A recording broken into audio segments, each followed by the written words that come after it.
అడుగులు ముందుకు పడే కార్యక్రమాలు జరుగుతూ ఉన్నాయి.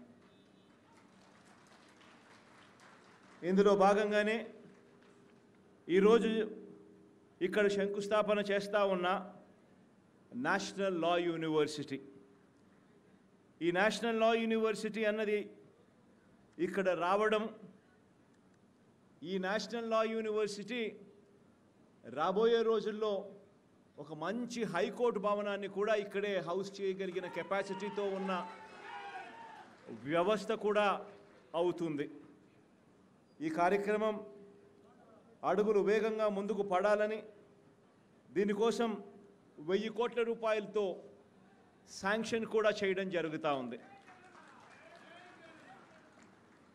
ఇక్కడ ఇదే యూనివర్సిటీతో పాటు న్యాయ విభాగాలైన state consumers dispute and redressal కమిషన్ను, ఏపీ లీగల్ మెట్రాలజీ కమిషన్ను, ఏపీ లేబర్ కమిషన్ను, ఏపీ వ్యాట్ అపిలేట్ ట్రిబ్యునల్ను, ఏపీ వక్ఫ్ బోర్డును, ఆంధ్రప్రదేశ్ లోకాయుక్త కార్యాలయాలను, అదే రకంగా ఎన్హెచ్ఆర్సి కార్యాలయాలు కూడా ఇదే మన కర్నూలులో ఏర్పాటు కూడా కానున్నాయని కూడా చెప్పడానికి చాలా చాలా చాలా సంతోషపడతా ఉన్నాను.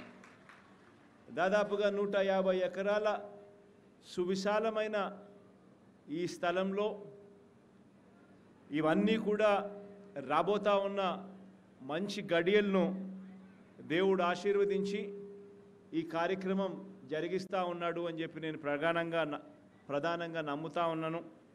దీనివల్ల ఈ ప్రాంతానికి మరింత మంచి జరగాలి రాబోయే రోజుల్లో అని చెప్పి ఆకాంక్షిస్తూ సెలవు తీసుకుంటా ఉన్నాను.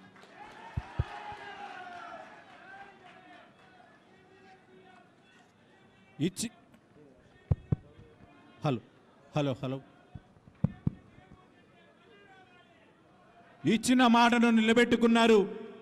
అనేక న్యాయ సంస్థలను ఇప్పటికే కర్నూలు నగరంలో నెలకొల్పడంతో పాటు జాతీయ లా యూనివర్సిటీని ఆంధ్రప్రదేశ్ రాష్ట్ర ప్రభుత్వం తరఫున ప్రతిష్టాత్మకంగా శుభారంభం గావించినటువంటి ఆంధ్రప్రదేశ్ రాష్ట్ర ముఖ్యమంత్రి వర్యులు శ్రీ వైఎస్ జగన్మోహన్ రెడ్డి గారికి ఈనాటి కార్యక్రమం పక్షాన, కర్నూలు జిల్లా వాసుల పక్షాన ప్రత్యేకంగా కృతజ్ఞతలు తెలియజేసుకుంటూ, అలాగే కార్యక్రమంలో పాల్గొన్నటువంటి రాష్ట్ర స్థాయి అధికారులకు, నాయకులకు, ప్రజలందరికీ కూడా పేరు పేరున కృతజ్ఞతలు తెలియజేస్తూ ఉన్నాం. అలాగే ప్రింట్ అండ్ ఎలక్ట్రానిక్ మీడియా వారికి ప్రత్యేకంగా కృతజ్ఞతలు తెలియజేస్తూ ఉన్నాం.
Water everywhere.